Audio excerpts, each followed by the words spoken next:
Heavyweight boxing fans, what's the deal? All right, man. So was going to go live this morning, but I was asleep. Shit, I'm just tell the truth. I was asleep, man. So going to talk about this topic really quick, man. Been thinking about this. Even BoxRec has Wilder and Fury already on their website for February 22nd. It's no secret. We know that they been saying this fight's going to take place in February, but I just went on BoxRec to see if they have it, and they do have it. And they have it going down in Vegas. Finger crossed, man, that the fight takes place. Mark Blake in the building. What's good, Mark? Let me do this for you, Mark, because you've been here supporting me for a while, man. Add you as a mod. There you go. Do that for you. Dahona Scott was good, bro. He says it's on in Vegas, bro. Blackout was good, man. Wait for a few more people to hop up in here. Get my quick opinion about a few things. All right, but I know the title will catch people's attention. But there's some more stuff I want to talk about within the title, though. Dago 619, salute. Lawrence Williams was good. Model 2243 was good. A few more people, then I'm gonna get to it. P Money, what's up, man? Oh, Dahona Scott. This Malik Scott. What's up, Malik?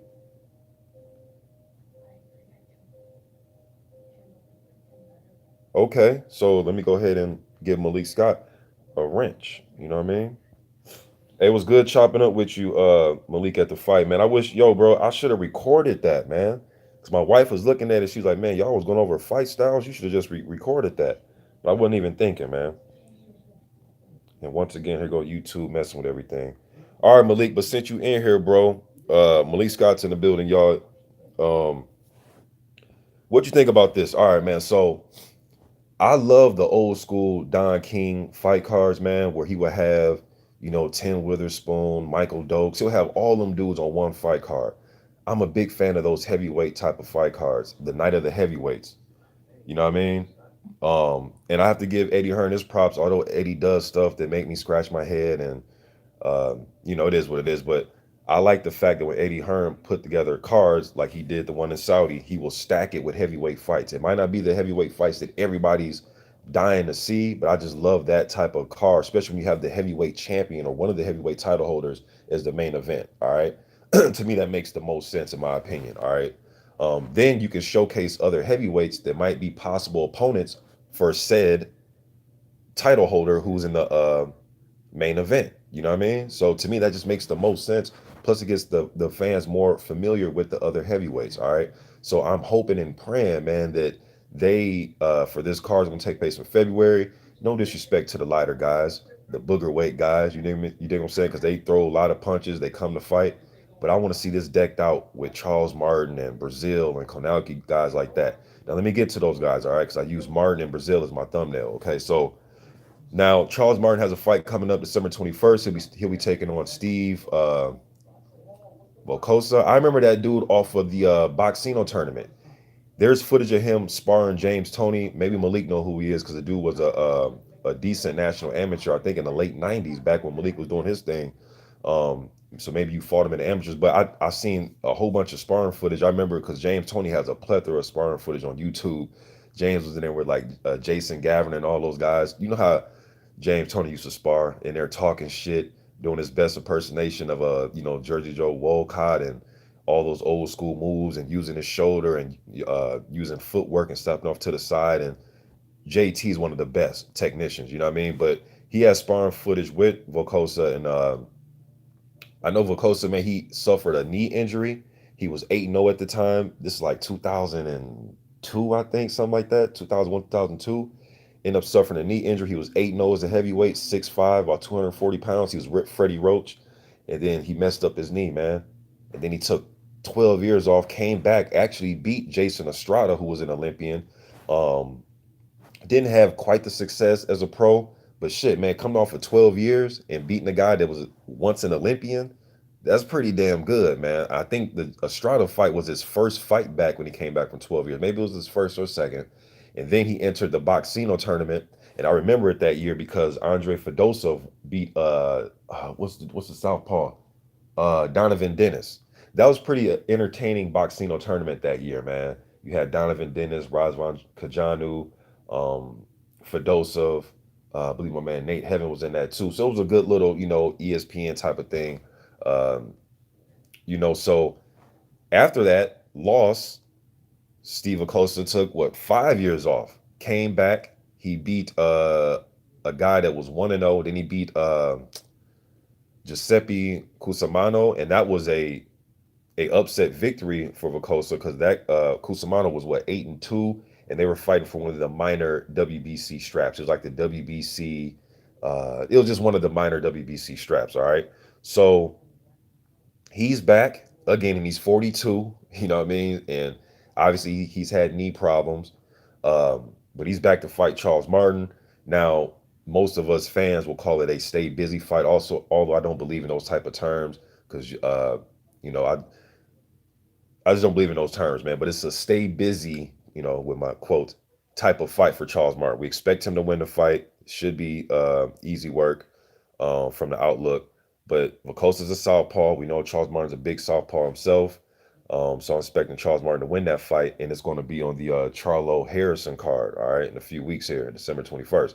So after that, right now, I would like to see Charles Martin thrown on the February card because he said he's going to come back in February. This was a few weeks ago.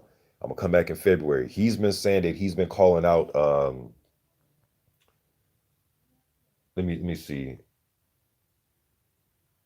Martin, I forget who Martin, but I know Brazil been saying he wanted the Kaunaki smoke, and Kaunaki been looking for an opponent. Now Kaunaki's name's been matched with Pulev. Um, Over the last few weeks. This is before the fight with AJ and Ruiz. I know they're probably sitting back just seeing what was going on with that. But I know Kanaki and Pulev name was together. But I'm thinking Pulev just gonna chill. And even if he were to take some type of interim fight, it won't be against Kanaki. That's not somebody you want to say, hey, I mean, Pulev have to have some balls to do that, to say, hey, I'm gonna warm up with Kanaki before I fight AJ. Now I think he's gonna preserve himself and just wait for his title shot against AJ because it seems as if he's gonna be first in line. And I think that's gonna happen before March, or it's going to happen in the spring. So I see Pulev doing that. You dig what I'm saying? Now, since Konaki has no opponent and Brazil's came out, and even if you go to Brazil's social media, he has a picture with him and Konaki pretty much saying, hey, man, let's get it on. So that's a very entertaining fight. Two come forward guys that are known by the public. Throw them on the undercard, man. You can have Konowski versus Brazil. Brazil can have his redemption story, trying to come back after that devastating one round KO. Then you got Konaki, who can put Brazil on his resume, another former title or another former title contender type of guy that can be on his resume if he can get it done. All right. Then you can have Gerald Washington fight Charles Martin. These guys have had history. You go on YouTube, put their name in the search box. They've been going back and forth kind of over the last 3 or 4 years. You know what I'm saying? I know uh, you can throw them on the undercard as well, man. So I would like to see Gerald Washington. I would like to see Gerald Washington, Charles Martin, then Konaki versus Brazil. Those are two fights that can be thrown in this undercard, and I think that they need to make that happen. All right. Let me see what y'all talking about really quick. Oh, let me go ahead and grace these super chats. Crazy D3 says, isn't Malik Scott the guy that took a dive against Deontay Wilder? Well, Crazy D3, Malik Scott is in the comments section, bro. So why don't you go ahead and just ask him? You know what I mean? Some will say it was a right hand that caught him and put him down, but he's in the comment section, so go ahead and talk to him. And the Greer says, hit that like button. I appreciate that. That $5 holla, that $4.99. You know what I mean? Let me see here. Another super chat. Let me go ahead and bless that person to bless me. Oh, Fanan Adon, Fanan International Box Channel says, getting regular with it. Great. Yeah, Fanan, I'm gonna go ahead and been inspired, man. Even though I'm one of the, as they call it, OGs here on YouTube making videos. I'm on my 11th year making videos, 10th, 11th year making videos on YouTube. So I've been inspired though, man, by you, BFTB, 78 Sports, all the guys that do it consistently. And that's one thing about me over the last 5 or 6 years, I haven't been as consistent as I was when I first started. Because there was a time, bro, when I was making 6, 7 videos a day, especially like 2016, 2015, no, 2016, when I was making 6, 7 videos a day. You understand what I'm saying? So just trying to get more consistent with it, man. And boxing is always on my mind. It's not like when I'm not consistent, I'm not thinking about it. No, I watch boxing all the time. But sometimes you just get frustrated with boxing, man, where you don't even want to make a damn video. Even though I got an opinion, I just be like, man, I don't even want to talk about this shit. You know what I mean? But man, it's like a love hate with this sport, right? Been watching this thing for over 30 years, man. So yeah, man, trying to stay consistent, brother. Y'all go sub to Fanon International, man. That's my guy, and I can't wait to get back on OG Boxing Talk, man. Blood Boxing had me cracking up. Blood's actually the first YouTube boxing uploader I've ever seen. That was 2006, 2007. He was the first channel that I ever watched. You know what I mean? And me and Blood been cool ever since, man. Blood actually did a collab with me. I think it was my like fourth or fifth month on YouTube, and sent them a message about doing a collab, and the brother did it with me. And this one, he was very, very, very popular on here, and man, shout out to my man Blood Boxing. Vince is in the chat. Let me go ahead. There's another super chat. Oh, my man Fanon back up in there. He says, yeah, sometimes you have to grin, bear it, and put it on and put it in content. You are easily one of the best. Been a fan for years. I appreciate that, Fanon. And Fanon, man, you came a long way, bro. Like, you probably don't even remember this, but I remember when you first started. And now looking at your live streams, they popping. They like six, you having 600, 700 people up in there. I know on the OG we had damn near 800 people up in there. But I remember when you first started, you would have the black screen just like this, and in your live streams you'd be like, "Look, man, if ain't nobody gonna show up, I'm just go ahead and cut it off." And I was like one of the 2 or 3 people in there every time. So to see you go from that to where you are now within a matter of what, I don't know, it seemed like a couple months, but it's been like a year or so, maybe a little bit more than a year. Phenomenal, man. Phenomenal. So was what's my man? Blue Blood. Phenomenal. I remember Blue Blood was just being a guest on Dante's Boxing Nation. You know what I mean? On his live streams. So for y'all brothers to go from that to 600, 700 people watching y'all at one time, that's crazy. And what also motivated me is the last few days, I've peaked at like 115, 120 people watching me live. So for somebody that doesn't go live at all, or I do go live, but it's so sporadic and it's helter skelter the way I do it, for 115 people to peak, um, I thought that was pretty decent numbers for me. You know what I mean? Anyways, though, let's see. Let me say what's up to y'all. Another super chat. Let me see. Who was that from? My man D Style. What's good, bro? He said, Mr. Boxer today, been there before, is draining. Yeah. Especially when you get these, and what drains me the most, man, is the Eddie Hearn talking points. Once I hear you, like today, I went and checked my comments, y'all. All right. Once I see a comment that starts off with, well, who did Wilder beat? I can't even talk to you. If you start your comment off with who has more social media followers, I can't even talk to you. If you start off your comment with, well, why did Ortiz get a title shot? I can't even talk to you, because to me, you're already conceding that you're just looking for an argument. You dig what I'm saying? So sometimes, man, and this may come off as cocky, but I'm just being real with you, bro, because I put in the work and I put in hours and hours and hours of watching journeyman level heavyweights that some people never even heard of. When it comes to this heavyweight division, bro, I'm in a position where I think, yes, we can go back and forth with our opinions. Your opinion is good as mine. We're predicting fights, but I'm teaching at this point. Seriously, I'm not even trying to be funny. I'm teaching, so I'll listen to what you have to say. But if you can't tell me nothing about history, if you can't tell me when I say things like Larry Holmes, Wilder treatment is similar to Larry Holmes and Ali whenever coming up, if you don't know nothing about that, I can't really talk to you because you don't know the history. You dig what I'm saying? So sometimes I feel like I'm just teaching uh, as of trying to go back and forth on type of ridiculous argument with some of these commenters. You dig what I'm saying? But there's a lot of fans, a lot of people that show up, subscribers that are very knowledgeable, man. You know what I mean? Vince is in the chat. Oh, let me see my man Vince up in here. Body snatcher, my man Vince. He says, White versus Ortiz, Martin versus Brazil, Jennings versus Konaki. You know what, Vince? I would love to see White versus Ortiz, bro. But I already know what he's going to tell us. Who he beat. He's old. That should, if he's so old and so easy, fight him. Then you get him on your resume, and guess what, White? You and Wilder can be the only two men to say you guys beat Luis Ortiz. But for whatever reason, bro, he's not going to do it. You dig what I'm saying? Like, won't fight him because he's too old, but you'll fight Marius Wack, who's old, or who's an older guy that's been in a lot of wars, who his prime was 2011, 2012. But you'll fight Robert Helenius. You get what I'm saying? And nothing against Robert Helenius, who was a solid up and coming guy. I actually remember his fight he had with Sam Peter back in the day that kind of uh, made people look at him more as a threat. But and speaking of Helenius, White had to go tooth and nail with Helenius, and Gerald Washington's last big KO win was against Helenius, and it actually happened in my neck of the woods here in Minnesota.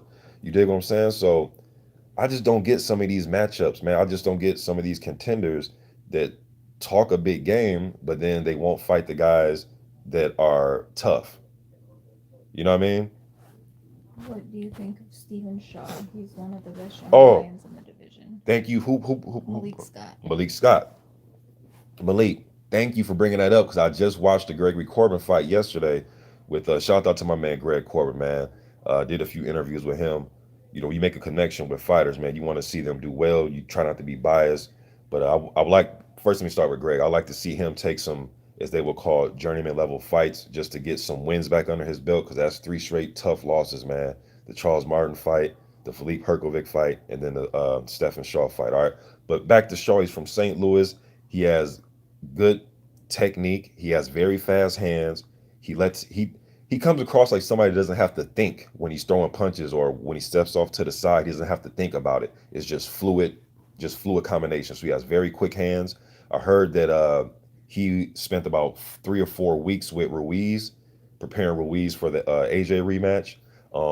I know he was with Cunningham. I'm not sure if he's still with Cunningham. When I watched the fight yesterday, I don't remember paying attention to the damn corner. You know what I mean? But um, Corbin was in line for that right hand, man, and Shaw saw it, so he was setting him up, baiting him. And Gregory Corbin, in his last few fights, he's been getting hit with right hands. It's kind of due to his style, the way he kind of leans back to his right. It's like he's leaning into the right hand. He'll kind of lean, and he'll go from 6'4" to about 6 feet because he does that old school Rocky Marciano lean back. The difference with Rocky is Rocky was already short. He just made himself shorter. Mike Tyson used to say that too. Like, hey man, I know I'm a short fighter. I'm gonna make myself even shorter by crouching down and then coming up with explosive punches. But to me, I don't think that's a good idea for a tall fighter. Just make himself short like that, especially leaning with your left hand down, right in line for a downward kind of throwing right hand. And he's getting clipped off the top of his head too, man, or on the side of his head in a lot of these fights and his knockdowns. Um, but even when Shaw did hurt him, he was looking to try to finish the fight, which I also like. It lets me know that he has some dog in him, and he's not trying to just come in there and trying to just win decisions. All right, and you can look at his record and kind of tell that because he's 13-0 now with 10 knockouts. But I would love to see him fight like Jermaine Franklin, another guy that's up and coming. I'm not sure they'll try to match those guys right now, but I would love to see him fight maybe a former title contender. I think he's after a few more journeyman level type guys, I think he'll be ready for that stage. But very good hand speed. Um, Seems polished, man. He seems polished. Good technique. Um, he came in his career low. I also noticed that came in at 246 and a half, I think, but it was like 246 and some change. And he's been coming in much heavier than that in his previous fights. But I like what I see. I like what I see. Malik Scott said, "Have you ever thought about managing fighters, bro?" Nuh-uh, man. But if you can, you know what I mean, give me some expert advice on how to do it. But nah, I never thought about that, bro. You know what, Malik? When I started this channel, man, I just was coming from a fan's perspective. Just somebody just was in love with heavyweight boxing. You know what I mean? So even just the followers I have or people recognizing me at fights off YouTube is just crazy when I really think about it. But I never thought about that, man. But I think I can definitely give some of these fighters some good advice, especially when they're trying to pick journeyman level guys, because sometimes I can tell before the fight even starts, like, man, they trying to pick this dude like it's gonna be a walkover. This dude tough. It was funny because Cassius Chaney was telling me that he had hit me one time. I was like, man, so and so was tough, bro. I got through it, but damn, that was a tough 4 rounds. I'm like, yeah, you know what I mean? The Avery Gibsons of the world and the Camille Sokolowskis of the world. Yes, they wouldn't be favored to beat Deontay Wilder or AJ, or but if you have an up and coming prospect, he may get his full 6 rounds a night. You know what I mean? So, um, but yeah, I definitely think I can give fighters good advice, man, with their careers. Paul Player, what's good, bro? Trap House Boxing, what's good? Corner Girl 66, what's up? Uh, let me see. Let me go back up. October 4th, Michael Johnson. Don Hearn says, who's fighting Malik Scott, or is he not fighting no more? Just ask him, bro. He's right in the chat. For those of you, maybe you did ask him, but Malik Scott is right in the chat. Let me go ahead and mod up Malik Scott, man. Shout out to my man Lawrence Williams too, because that night that I chopped it up with Malik Scott at the MGM, he was actually talking to Lawrence. You know what I mean? I got a chance to meet him too. Shout out to my man Lawrence Williams. Also a YouTuber on here talking about boxing, knows his history. So you guys go sub to my man Lawrence Williams as well.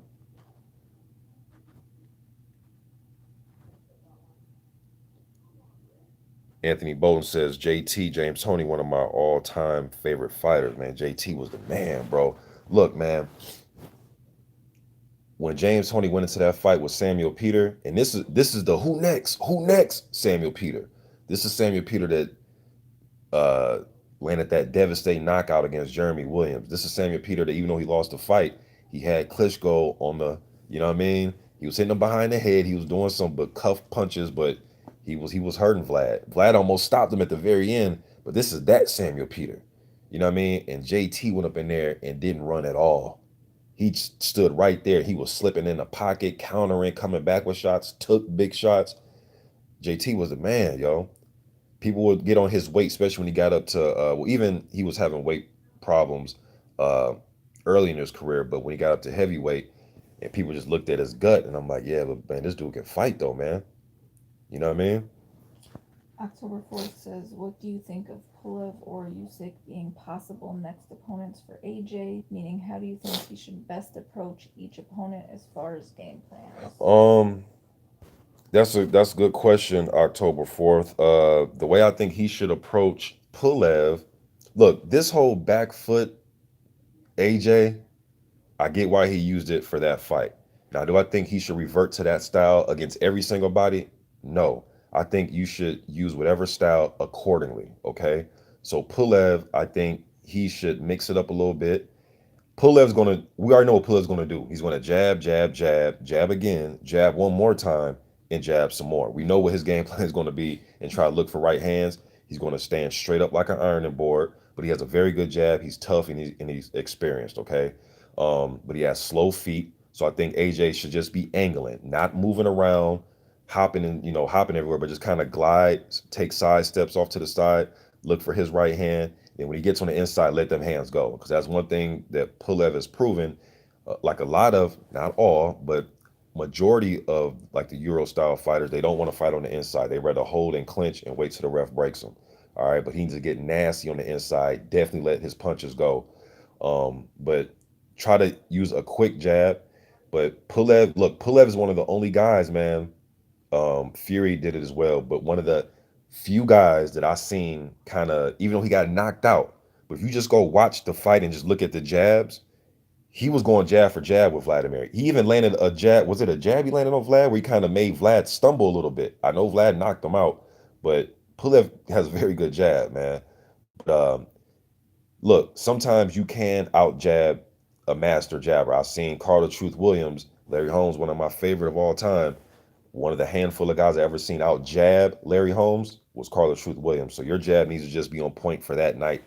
Um, but yeah, that's what I think AJ needs to do. Fight a little bit from the outside, use a little bit of movement, but still be the AJ that got you to where you are, man. Let's not abandon that AJ. All right. So I think he just needs to approach that accordingly. And who's the other one they said, babe? Usyk. Usyk, yeah. Oh man, no moving off the back foot. I'm sorry, bro. You can't move off the back foot against Usyk. Not so much because of what Usyk's going to do, because uh, look, Usyk isn't known to be. This isn't an Andy Ruiz type thing where, well, shit, we don't know if he'll hurt AJ or not, but we know what Ruiz was able to do with him on the inside, so he changed his style up. But in this one, man, he needs to be the aggressor. He needs to be the aggressor against a guy that's moving up. Although it's funny nowadays, man, 6'3", 220 pounds is considered small. You dig what I'm saying? But Usyk likes the guy. He likes to fight off his back foot. He likes to slip, roll, come off on these crazy angles. He's the type of dude that'll throw. He won't throw your traditional jab, which in his case is a straight right jab, left hand, come back with the right hook. He's more like a double jab, and then throw a awkward type of uppercut with the left hand, and then come back with the same left hand and throw a hook at the same. Just weird type of combinations, almost like you know how Keith Thurman had like the way he arcs his punches and things like that. So what was shown to me against what Usyk, his toughest fight was the Marius Briedis fight, in my opinion. Briedis was able to match his ebb and flow. He was able to match the flows and rhythm of Usyk, and I think that was throwing Usyk off because he's usually the guy that's the unicorn in there with his movement, punching angles and all that. Briedis was able to match him. That's why he and Briedis were my two favorites in that tournament, that cruiserweight tournament that decided undisputed. All right, but I think AJ needs to be the big man in this one. No moving around, none of that. If anything, if he is going to box, I call it, and maybe Malik may agree with me, I call it power boxing. I think I come up with like my own terms, man. But you know, people say boxer punchers. Yes, I think there's boxer punchers, but then I think there's power boxing. Actually, I didn't come up with that term. I got that from Manuel Stewart. But the term I did come up with was a boxer fighter, like Larry Holmes. I thought he was a boxer fighter, not really known as be a power puncher, but he will fight. He will box you, but then he'll fight you off of him. So, but I think if anything, AJ needs the power box, meaning hard thudding jab, not this moving backwards as you're jabbing. Stay off me, trying to keep my range. Power box him, man. You understand what I'm saying? I know Usyk's going to be ducking and rolling. I think he needs to look for uppercuts because Usyk loves to put the earmuffs on and he'll duck and roll sometimes. Sometimes Usyk on the inside will stand straight up a little bit and he will engage with you. You know what I mean? But I think he needs to just be the big man, walk him down with a powerful jab, look for his left hand. When he wrap him up, walk him backwards, put the jab right back on him as soon as the ref breaks you. Always have him constantly in danger. You know what I mean? L Dog said, did you see the WBC rankings update? No, I haven't. Go to WBC. And then he also said, Malik Scott, are you the real Malik Scott? Yes, that is the real Malik Scott, y'all. Malik Scott said that James Toney that fought Sam Peter is my favorite James Toney, even though his body was appealing to the two people. That's a very good seminar fight for all fighters to learn from. Tell him about it, Malik. Tell him, hey, yo, man. And I'm not just saying this because he's in the chat. I've brung this up before Malik Scott started visiting my channel. As far as like, and even on Malik Scott's Instagrams, man, where he's showing you techniques, I especially like the series that he did when he was showing different techniques that George Foreman would use with his hands when he's pushing. To the regular eye, it looks like George Foreman's pushing people. He's just pushing. Yeah, he is, but it's the way that he's doing it. He's pushing you to put you in position to land upcoming shots. The way he was treating Joe Frazier, where he was power boxing him, and then as soon as Joe tried to start his momentum coming forward, he will offset that momentum by pushing him back, making him reset. Uh, Actually, go to the WBC website. That's the most accurate. Just go to the WBC website and pull up their heavyweight rankings.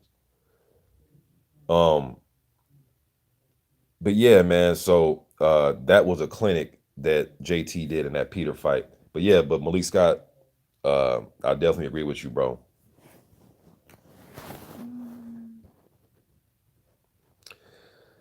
David Nicholas says, "Come on, Mr. Boxing. Ortiz actually turned down a white offer." Oh boy, here we go. All right, bro. I'm not going to argue no more, man. Look, some of these hold Hold on. Michael Johnson, Boxing Talking More. Y'all go subscribe to my man Michael Johnson, Boxing Talking More. He says, "What up, chat?" Also, go subscribe to my man Stormy B Man. But as far as that, okay, bro. Okay, David, if that's what you think, cool. Um, I'm not even arguing those points no more, man. The only thing that I seen that Ortiz turned down was when they were trying to get him to fill in, and I that was my criticism of Ortiz when he turned down the when they're looking for an opponent and Andrew Ruiz ended up filling in for Jarrell Miller. I thought Ortiz should have took that. What was it, 7 million, 6 million? I know people thought he should have got more. It wasn't as much as Miller was going to get. I thought Ortiz should have took that one. Okay. But as far as bro, nobody's scared of Dillian White. We're trying to get Dillian White over here to fight Brazil, to fight Ortiz. He didn't want the fights, bro. He kept saying he's old. Who he beat. Those were the excuses he was giving us. Who he beat and he old. You dig what I'm saying? And a lot of those call outs from Dillian were kind of BS call outs. But that's neither here nor there, man. If that's what you truly think, I'm not here to change your mind, bro. You know what I mean? I'm not here to change your mind at all. Sweet Science says, I want Ruiz versus Ortiz for comparison of the two losing opponents. And I would want it just because I think it's a good fight. You know what I mean? I want it. Okay, PC Jacob, you say Herkovic beats Ortiz. Now, Herkovic is a guy, I got to say this because I might be a new listener. I've been a fan of Herkovic since 2014. Came out with a video in 2015 when he was an amateur, said that he'll be a world title holder one day. The video's still up. I think it's called Philippe Herkovic, the next great heavyweight champ? Question mark. All right. But some of you though, and let's keep it real, you're Herkovic. I'm not saying you, but look, man, some of you are Herkovic fans because he's with Eddie Hearn, and that's totally fine. So now Herkovic can beat everybody because he's with Eddie Hearn. You know what I mean? But do you truly believe this, bro, or are you just doing some matchroom Eddie Hearn type stuff? And if you truly believe it, let's break down the fight. But just saying he'll beat him, I don't know if I can. I just don't know if you're being genuine with that. But if you are, cool, and let's break down the styles. Cause I love breaking down styles. So I don't know, PC, we go back and forth, and I know where you stand, you know where I stand. But let's just break that one down, oh bro. Don't just give me that because that I don't know if you're just doing that because you're a Matchroom fan, and everybody with Matchroom would beat Wilder, and that's bullshit. You know what I mean? Or they'll beat Ortiz, or they'll beat anybody that has any attachment to Wilder. But if you truly mean this, let's break down the styles, baby. And I like Herkovic. You know what I mean? And Herkovic been calling all types of smoke. He called the Chisora smoke, white. He even said he'll fight Jarrell Miller on PEDs. So I like where Herkovic's coming from. You know what I mean? Stylistically, what style do you think could be the toughest for Wilder? I was thinking high volume pressure fighting would trouble him the most. Do you agree? From October 4th. October 4th, I've always said that. I've always, as great as Wilder is, and he is historic and great right now, people don't want to admit that, who he beat, you know what I mean? But look, I've always thought that to get in on a rangy fighter will be that fighter's kryptonite. Not to say Wilder can't do anything on the inside because he will fight you back. Look at the Duopo fight. He fought Duopo on the inside, but somebody that's a better inside fighter than him and could possibly hurt him and go to his body. You know what I mean? I like Wilder, but shit, what happens if somebody relentlessly goes to his body? And they gotta get past that jab, and they definitely gotta get past that what they call it? Oh yeah, his right hand. You know what I mean? They gotta get past that too. But let's say they get past that and they get on that inside. Work that body for a few rounds. Take some of that energy out, drain them legs. Make his right hand, instead of being punching position, make that right hand be kind of in guarding my ribs position. You know what I mean? Mm-hmm. But yeah, man, look on paper like him fighting a Konauki just seems like a 187. That seems like a crime scene based on styles and based on Konauki. He doesn't shy away from getting hit. Konauki doesn't shy away. Jarrell Miller doesn't shy away from getting hit. But you just never know, man. And yes, I would favor Wilder by K on both of those fights. But you just never know. What if a guy can just muddy it up and step to the right hand and take it away and make them use different things and make them fight off just pure heart and instinct than patience, space, and right hands? Because that type of Wilder is damn near, it seems unbeatable right now. Mm-hmm. Space, timing, you're going to get decapitated. So I want to see him fight a pressure fighter, man. You dig what I'm saying? What about Stavern?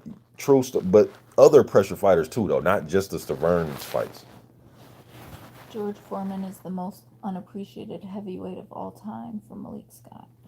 Hey Malik, my top three. I don't know if you ever heard me say this, bro. But my top three fighters, not just heavyweight, just the three best fighters I've ever seen. And I'm biased. See, I can say that I'm biased. 1A, 1B, 1C is Holmes, Ali, and Foreman. I just don't think it get better than that, man. I like Wilder.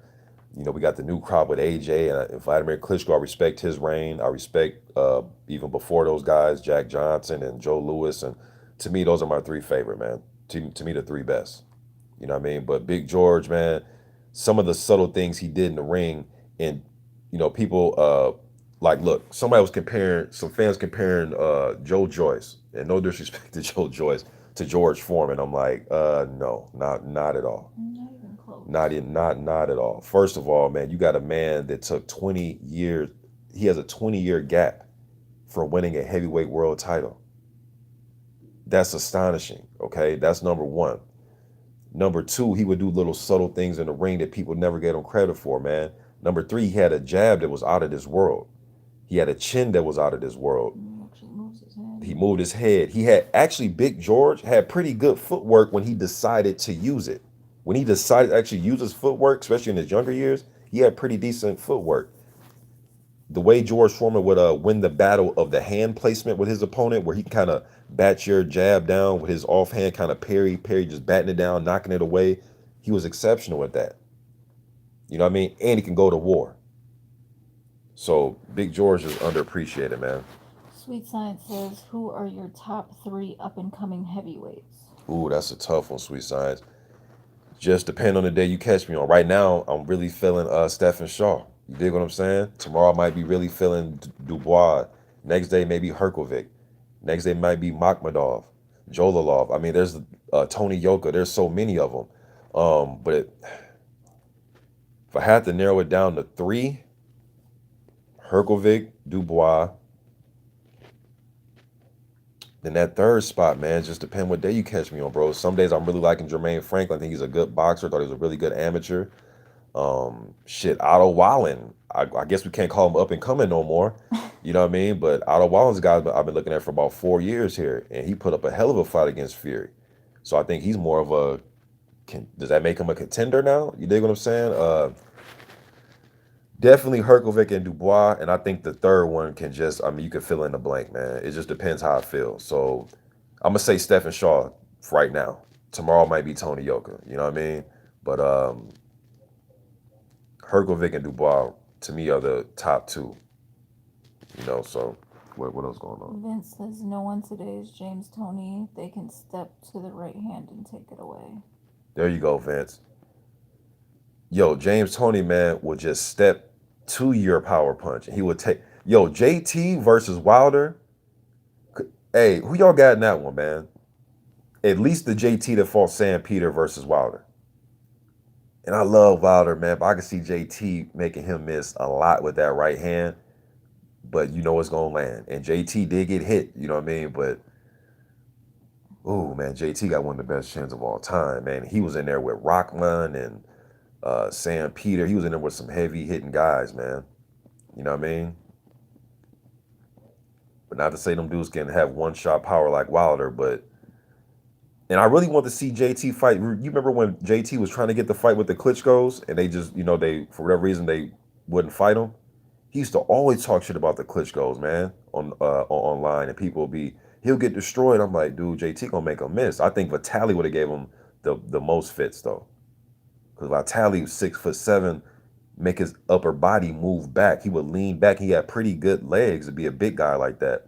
I remember watching the Areola fight. Areola couldn't even get close to Vitali, man. It looks kind of comical watching a 6'7" guy, 250 pounds, move the way Vitali did. He would have his hands down, moving back, leaning his body back, kind of like the way Ali used to lean back with his upper body. And they would say, "What the hell are you doing?" They don't teach you that type of stuff, but he'll throw like pull counters. And Vitali he just punched from weird angles, man, where he'll have his hands down. He'll have his lead left hand down, right? And he would like lead with like this pawing this pawing type of uppercut from his hip. Like he'll lead with that, lead, and like he'll like uppercut, uppercut, and then boom, a left hook off that uppercut that's pawing at you. Just subtle things that I don't think people watch. I think they look at it and say, that's not skill. No, it is skill. It takes skill to do that type of shit. That's hours and rounds and hours and rounds of working in the gym. October 4th says, who do you think are the best heavyweights to never win a major world title? Maybe Shavers, Ike, Ibubuchi, or Tua? Those are some good nominations. Ibubuchi. How do you say that? Ike Buche. Oh, yeah, He him. beat Chris Bird, and he had a war with David Tua. Um, he also fought a dude named Greg Pinkram. I would advise you guys go watch that Abea Buche versus Greg Pinkram fight. I think because one day I was, I'm gonna get to your question in a second, but one day I was looking at how I thought a Holyfield versus Abea Buche fight would have played out, and I think Holyfield would have beat him based on what I saw in the Greg Pinkram fight. But regardless of that, you got to throw Andrew Golota in there as well. Yes, I know he beat the hell out of. I know he low blowed the hell out of Riddick Bowe. I know the incidents he had with Mike Tyson when he was damn near ready to fight his corner for them to stop that fight against Tyson. But if you look at some of his fights though, man, Galata was solid. I actually thought he should have beat Chris Bird. I thought Chris Bird, to be a smaller guy, he has some of the most shakiest title defenses, man. And that's no disrespect. I'm just saying how close they were. He had like a 4 year, I think he had 3 or 4 fights defending his title. Jamil McCline was one of them. He has some tough outings in his title defenses, man. You know what I mean? But those guys you named are all solid, man. Shavers, Abea Buche, I actually did a video on this. Um, Solid, man. All solid fighters. You know what I mean? Trap House Boxing says, damn, Mr. Boxing today, don't do that to me, homie. Tony versus Wilder. Could you imagine the press conferences? Yo, Trap, yeah, the press conference would be crazy. Cause I know JT will be calling them all types of bums. You can't fight. You fight like a what did Ali say? A washerwoman or yeah, I think that's what Ali said back in the day, but it would be crazy. And I'm sure he will have a rebuttal when Deontay Waters yells out "Bomb Squad." I can see JT coming up with something clever. You know what I mean? He'll hit or his hit. JT will come up with something, man. JT will probably have a big ass cigar in his mouth. He'll probably approach Wilder in the parking lot. JT was about it, man. He JT was about it, whether it was in the ring, sparring, outside. I just seen JT get who did he get into it with in the parking lot? It's on YouTube from like years ago, man. Uh, but JT used to do a lot of sparring with Layman Brewster. Um, the guy that's going to fight Charles Martin, Steve Vacosa, him, and there was somebody else that used to always be in them sparrings in the wild card. It was Brewster and it was somebody else, man, a known guy. I forgot who. It used to be JT, Layman Brewster, and somebody else. Damn, I forget. It slipped my mind, man. But Stormy G Man says, thing is, there's no one who has the ring IQ to understand how to compete with lights out. Having power means nothing against him. exactly, because he has a chin. JT, Stormy B, you right, man, because JT has a chin to absorb the power, and that shit wasn't fearful. He wasn't fearful of that. That's the last thing he would be scared of. It. If anything that bothered JT was movement. You know what I mean? Make JT the aggressor by trying to walk you down to where he can't have his feet set. But his hands were always in position to punch. So although his feet may be off balance or he may have his legs crossed, which was rare, he would be in position to punch. Kind of like how Andy Ruiz, and I'm not comparing to, I'm just saying as far as the guy always being ready to punch, at least the Andy that I saw before December 7th, always have his hands in position to punch, no matter how his feet were set. And JT was a master at that. And not just being in position to punch, but being in position to counter you, to attack, to be the aggressor. But his kryptonite to me was movement. The Montel Griffin fights, um, obviously what Roy did, and if you came off as kind of awkward to him, that will give him a little bit of, he had to kind of figure you out a little bit. And sometimes JT won't be, he'll be kind of inactive in spots and fights to where he lost that round. You dig what I'm saying? But um, to me, his best thing was pressure fighters.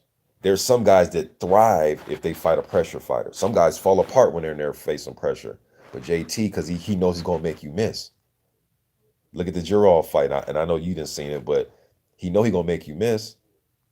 Evander Holyfield was another guy like that too, where if you want to just box and keep distance against Holyfield, like Larry Donald, like Lennox, uh, then you'll probably have success or make it ugly like the way Ruiz did, John Ruiz. But if your plan was to come in there and walk through him, oh yeah, you probably gonna lose that one. Yeah, you probably gonna lose that one because Holyfield wants nothing more but to go to war. That almost like turned a switch on in Evander. You know what I mean? There's some guys that just thrive when they're in there with these quote unquote destructive power punchers that want to come forward and blow them out. What's the next one? L Dog says, I want Herkovich versus Huey Fury and Otto Wallin for his next two fights. Do you think he wins these fights? Meaning Herkovich. He said Fury and who else Otto Wallin. Huey Fury and Otto to take on Wallin. Herkovic? Yeah. I would favor Herkovic to beat Wallen, and I would favor him to beat Huey Fury. Huey right now, man. Huey right now is a guy that he just lets dudes outwork him, man. Like you're never and look, Povetkin proved that he has something left in the tank. He just proved it fighting Michael Hunter. I said that that fight would steal the show in that fight card, and I was right. Based on styles, based on where both guys are at in their career, up and comer versus an OG that's trying to prove that I still uh, should be here and get big fights. Usually those fights cause fireworks, especially at heavyweights. Now, with that said, Huey let that's one thing Michael Hunter wasn't at least trying to allow Povetkin to do, which was what? Outwork him. You can't let dudes 14, 15 years older than you outwork you, man. And Huey does that in his fights. Now, his lone losses have been to good fighters Parker, Pulev, and Povetkin. But he's let guys outwork him, man. You know what I mean? He just doesn't throw enough, in my opinion. So that's a pattern that's been going on with him. Maybe he thinks that that's changing him as a fighter, trying to make him stand and trade with guys. But he just his output just isn't enough for me. And I can see somehow, some way, him making Herkovic miss, but Herkovic being the aggressor, fighting him tall, and outworking Huey. And Huey doesn't come across as a guy that's trying to get guys out of there. So I can see Herkovic winning that fight, just outworking him. Now he'll make him miss. He'll get countered. Uh, Maybe he'll test Herkovic's stamina later on, especially if it's like a 10 or 12 rounder. But I'll pick Herkovic on the outside of that. October 4th And I says, think he'll rough him up on the inside. Go ahead. I think Tony would let Wilder work too much, and I don't think anyone has enough chin for Wilder. Honestly, even grazing shots make tough men fall from Wilder. That's true. I can't even that's damn near irrefutable. But yeah, like I just said, bro, and JT, his only knock is sometimes he'll be inactive during rounds. He'll take 2 minutes off. You dig what I'm saying? As far as offense, he'll talk shit. He'll tell you that you didn't hurt him. He'll make you miss. He may catch a few, but he's getting outworked.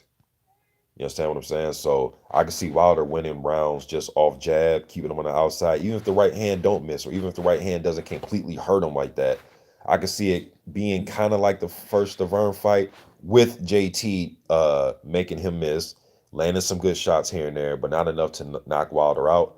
But I can see Wilder just winning based off of outworking JT. You know what I mean? And JT is fearless, but he ain't stupid. I don't see him just, you know what I mean? If some right hands are getting through, him to just say, I'm gonna just eat right hands all night from Deontay Wilder. That's not what you want to do. Stavern did that in the first fight, and the dude had to go to the hospital. I know they say because he was dehydrated, and I'm sure he was deflated from right hands as well. Yeah. Trap House says Ronaldo Snipes versus Michael Hunter Flame. Yeah, I remember Snipes when he knocked down Larry Holmes. Could have, Holmes just give a lot of them dudes some tight opportunities, but Michael Hunter reminds me of his father, man. He reminds me of his father. He damn near fights just like his father. It's like they come to fight. Is my man Blood Boxing up in there? I haven't seen him yet. No, he got another page. It's like the boxing spreadsheet. I thought I seen him in there. It's right here. He's in here, yeah. What's up to my man Blood Boxing, aka the boxing spreadsheet, aka what's the other one? Boxing and documentaries. Blood Boxing on here, man. The first YouTube channel I've ever subbed to back in was it '07? Man, it seemed like 20 damn years ago. I've Vince says Wilder showed a good back foot game. We underestimate Wilder's athleticism. He's the most athletic 6 foot tall boxer to date, and he will get hit. No one has a chin to take that consistently. I agree. He's very athletic. That's one thing people don't give him credit for. They call it being off balance. To me, he's just Wilder's a anomaly, man. We haven't really seen anything quite like it. So with that said, people are just since they haven't seen nothing like this. When have we seen somebody that's built like this, man? It's tall, gangly, and he doesn't weigh a lot for a heavyweight. And he's knocking people spark the hell out. You know what I mean? Like clean, unconscious type of knockouts, man. We just haven't seen nothing like this, man. And we're gonna see how long he continues this ride. Official AJ says Povetkin versus Tony. Hmm. I'm gonna go with JT in that one. With a possibility though of JT possibly get that's the only knock on JT. He would just get outworked sometimes. But Povetkin is an aggressive fighter. Also, though, Povetkin sometimes will be a patient, aggressive fighter where he will stay on the outside a little bit, kind of move his head, but it's predictable head movement that JT will pick up within the first 10 seconds. But I see Povetkin trying to be aggressive, and I'm gonna go JT in that one by decision. October 4th says if we're talking press conference entertainment or maybe getting crazy, imagine Mike Tyson versus Tyson Fury. And I mean peak crazy Mike Tyson post prison. Well, oh, you talking about Paul Cox? We're gonna say pre-prison. Mike Tyson was a very eloquent speaker and would talk about the history. And I'm just here to fight, man. That type of thing. But yeah, if you talking about the Mike Tyson that that was saying he'll eat Lennox Lewis kids and a lot. I mean, that Mike, yeah, I think Tyson Fury, Buying people ears yeah, off. biting people ears off and shit. That will be crazy. But that'd be crazy right now though is I want to hear, especially now, especially with all the drug testing stuff that didn't happen and all the accusations and all. I want to hear Dillian White and Jarrell Miller in a press conference right now. I want to hear that right now. Cornelius Burnett says, what about a Jogba? F.A. Ajabi, that's another one that I forgot. Um, my technical knock on him was just he doesn't move his head enough. And I knew that fight with Ali Demirizin, who's a former Olympian himself, who's undefeated himself, that moves his head a lot. And I watched him in the amateurs. I knew that was going to be a good scrap based on the styles, based on he moved his head. And a Jagba stands straight up sometimes. He has a very powerful right hand. He's a powerful kid. But it's going to take more than just power. You got to have those other little attributes, man, that can take you far. And was Emmanuel Stewart said that a good right hand, what did he say? Take you across, what did he say? Take you, a right hand and take you down the block, but a jab will take you all across the world, something like that. But I definitely agree with that. Um, you know what I mean? So I want to see him just add more jabs, add just a little bit of movement, not change the style of it, just add a little bit of movement, move your head a little bit, know how to maintain distance because you're not going to just blow through everybody. But Mr. Boxing, you think that about Wilder? Well, that's some historic shit though, man. Look, I know I use that analogy, you can't knock everybody out. And I usually 9.9 times out of 10 stick with, well, hey, you know what? Wilder did knock out Stavern the first time. And he didn't win the Fury fight by knockout. Technically, it didn't happen by knockout. So yeah, he hasn't knocked everybody out, but he kind of has because Tyson Fury said he was knocked out and he woke up when the ref was standing over him counting, and then he Mm-hmm. did fight Stavern, the same opponent again, and knocked him out. With that said, though, I usually say that you're not going to knock everybody out, so you have to be able to switch it up. And as long as the jabber can work on and getting sparring partners in that's not getting hit in the face and then ready to call it a day, to get him prepared for those type of battles and matchups. He has the power. Seems to be in good condition. Um, I think he's a solid prospect. Just want to see more of him. October 4th says, what is your most wanted matchup, not including Fury, Wilder, or AJ? For me, it's Ortiz versus Povetkin. Ortiz versus Povetkin, man. Battle the old school cats that's hanging on. I But what like that is fight. what is your most wanted But matchup? that's one of them. Yo, I'm gonna go with a fight that I've been saying for years. I'm gonna go with Dillian White versus Jarrell Miller.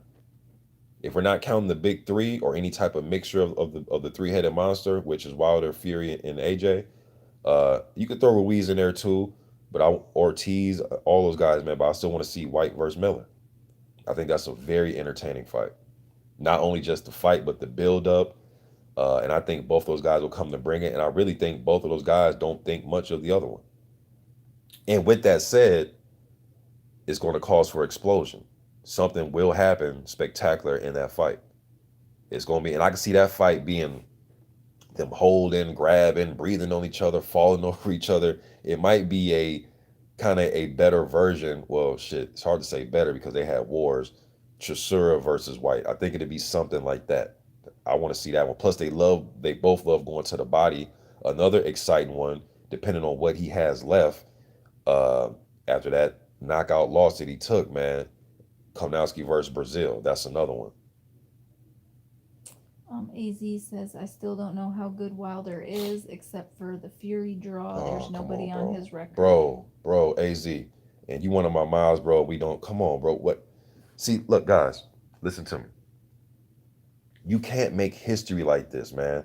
I know, well, who did he beat? I know. But they said the same thing about Mike Tyson. Look, for years I was getting in debates with people about Mike Tyson. The one thing they'll say is who he beat, as if Pinklon Thomas wasn't good.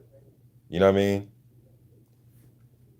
As if Michael Spinks wasn't a good fighter moving up who dethroned Larry Holmes. I thought Larry Holmes won at least the second fight. But anyways, so with this, bro, I can nitpick everybody's resume and say who he beat.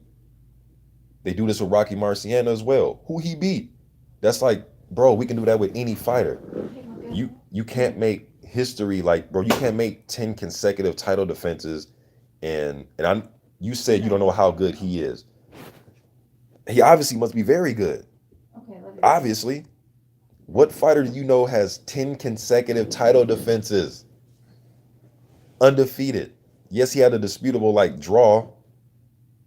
I mean, bro, I don't look, if I put it like this. If you ain't seen it now, bro, I don't think you'll ever see it. I really don't. I really don't. If you don't see it now, I don't think you'll ever see it. And that's fine. I see it though. You know what I mean? Some of you guys are Ray Charles to some of y'all looking through shout out to the legend, man, but some of y'all looking at Wilder through the Stevie Wonder eyes, man. Y'all got the smile on with the glasses. You know Stevie, rocking side to side. Y'all getting y'all Stevie Wonder on when it comes to Deontay Wilder, man. And that's cool, because you know why? They did the same thing to the Eastern Assassin. They sure did. He'll be respected more when it's over with. Sad but true. Cornelius Burnett says, what about F.A. Ajagba versus Daniel Dubois? Ooh. Mm. Right now, I'm favoring Dubois. Gotta stay consistent because I just said that Dubois and Herkovic are the two best prospects in my opinion. But styles make fights because I can think they're the best and still a guy can have a bad style matchup for them.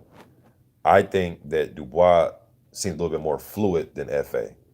They both seem like tremendous punchers, but to me, he seems a little bit more fluid and he has a better variation of punch selection. He can add some body work in there, throw double left hooks, stuff like that, man. When guys are doubling up on shots, that's how you know they in there with the right trainers. That's how you know they're not in there throwing just robotic combinations, left, right, left, right, left, left. Nah, double up sometimes with the left hook or the right hands. Or I see Dubois adding body work in there. His jab seems a little bit better. He got caught with some shots against Larte. He decided to go to war, and he didn't buckle. He didn't fall. You know what I mean? And Larte, not a huge contender or known contender like that, but he is a dude that's over 200 some damn pounds throwing leather, and Dubois was able to eat those shots well. And the way he handled Nathan Gorman, I thought Nathan Gorman was going to put up a way better fight than he did against Dubois. Dubois just handled him. You know what I mean? So I'll go with Dubois over Fa. Mala2243 says James Toney versus David Tua version. Who fought Ibiabuchi? Boy, y'all got some tough ones. I'm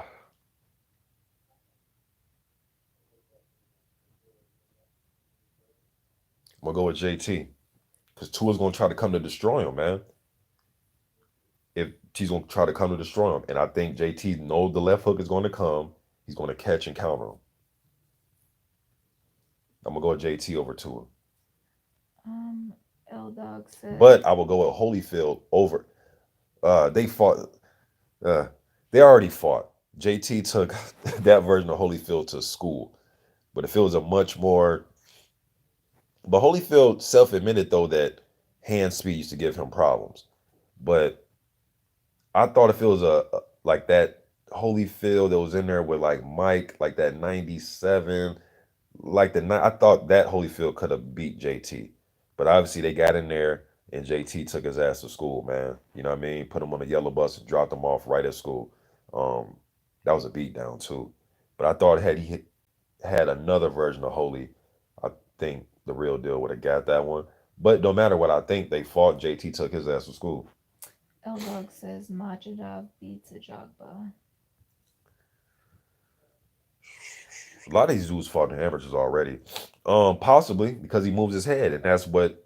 And he fights with the high guard. He likes to pump the jab out. He'll crouch and lean a little bit. It wouldn't be surprising to me. Did these two fight in the amateurs? Who? Majidov and Ajagba. Possibly, there's a lot. Hey, let me see. Is that the KTN network? The KTN network says what's happening, Mr. Boxing today. Did you know Maha Nestor had his pro debut? Also, Savan is pro now as well. Oh, I didn't know that. Hey, shout out to my man, the KTN network. He also does heavyweight updates, man. Mind him up. I like his channel. I can't do that. I'm not signed in. Oh, you're not? No, I'm signed in as me. He also does heavyweight updates, man.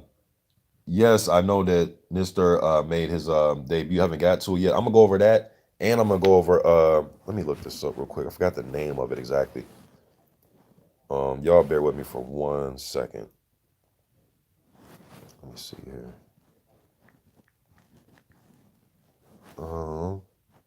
That Ultimate Boxer 6. I'm gonna go over that. That's gonna be a 3-minute, 3-round night of fights. They're gonna do all the semifinals and finals and quarter. They're gonna do it all in one night. It's kind of like that thing that the Hearns had. What was it called? Forgot what the name of it, but they'll have all those fighters fight like an 8-man tournament in one night.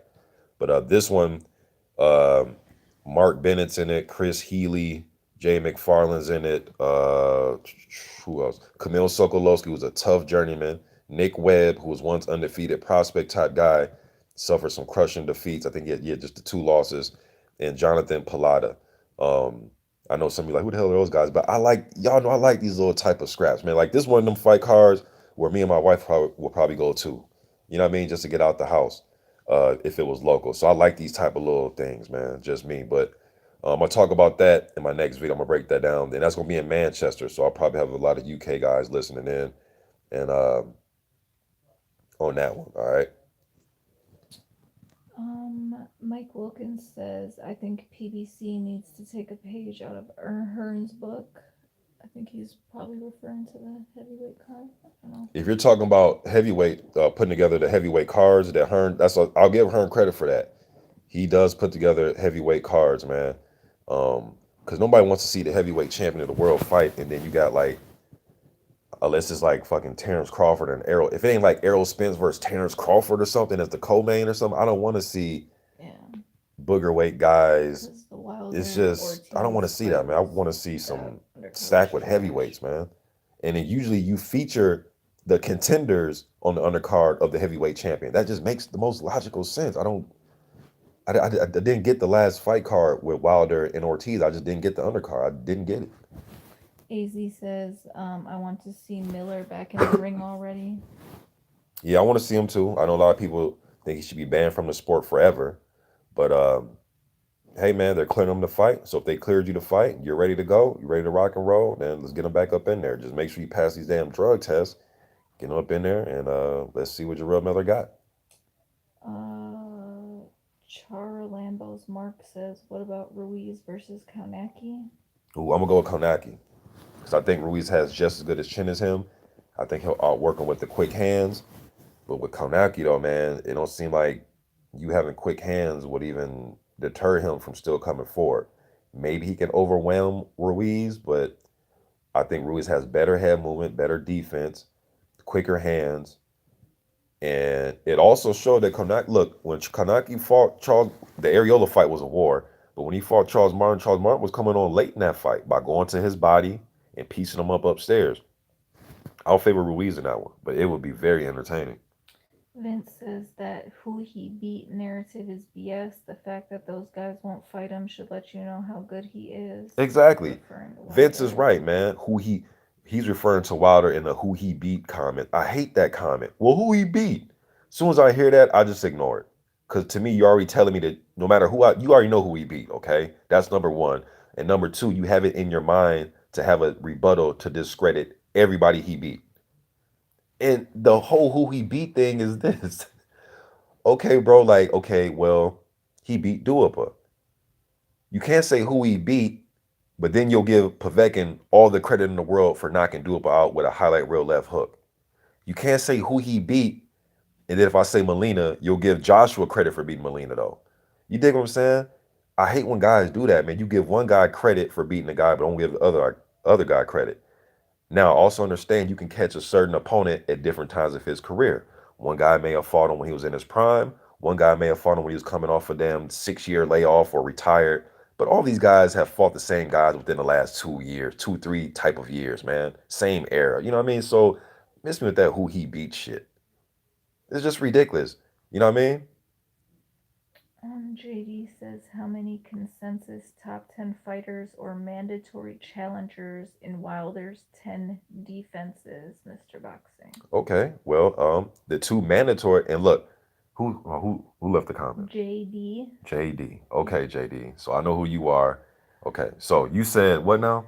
How many consensus top 10 fighters or mandatory challengers in Wilder's 10 defenses? Okay, JD. You already look, bro. You already know the fucking answer, man. You know the answer, bro. How many mandatories have Wilder fought? Really? Before I even answer this, really, bro? You don't know how many mandatories he fought? You know how many fucking mandatories he's fought. You're just waiting to discredit the mandatories. JD, come on, bro. You know that Stavern was a mandatory. Whether you or me liked it or not, he was the mandatory. You know that Brazil was the mandatory. Whether you or me like it or not, you know that he's fought two mandatories, bro. So you already know the answer to that, JD. You always, bro, you are a boxing fan. You've been on my channel for years. I see you on other people's channels. You know this, bro. You just ready to discredit whatever I say. Consensus top 10. Who's consensus top 10? Who? The WBCs, the WBAs, yours, mine's, Ring Magazines? Who's consensus top 10? Ortiz is in there, so he beat two consensus top 10 guys. I think Ortiz is consensus top 10. What about when Povetkin was taking drugs and he couldn't get to Povetkin, who was a consensus top 10? Who's consensus? Yours? Okay, let's move on. Shouts out to JD, though. You know, it's just passion, bro. I'm not mad at you. It's just my passion, man.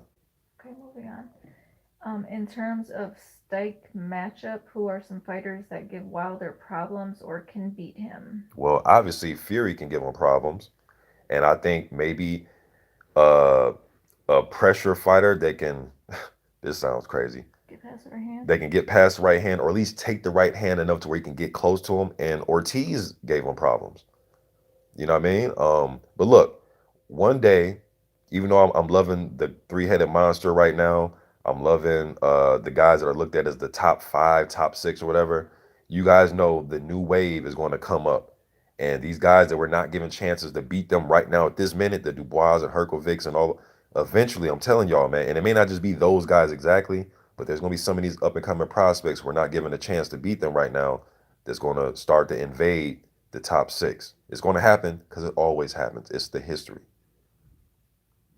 The kids here. Yeah. Oh, hey, my clan is here, y'all. Let's one more question. Imagine Miller versus White, Povetkin versus Ortiz, Martin versus Brazil, Adam versus Herkovic on Wilder versus Fury's card. That is Trap House Boxing. That would be a good card. It would be a good card. But hey, y'all, my four little ones is here. I appreciate all y'all showing up. Even if we disagree, man, it's just passion. You know what I mean? I have a passion for this sport, man. Just like you guys do. We're all boxing nerds. You wouldn't be here if you wasn't a nerd. You know what I mean? Because we're all the smartest guys around our friends. Our friends come to us for boxing. You know what I mean? So uh, I appreciate y'all showing up. My clan just showed up, man. So see how my kids day were in school. But hey, I'm gonna be back tomorrow. I'm gonna come live. I'm gonna try to stay consistent as I possibly can be, man. Appreciate y'all showing up till next time. I'm gone.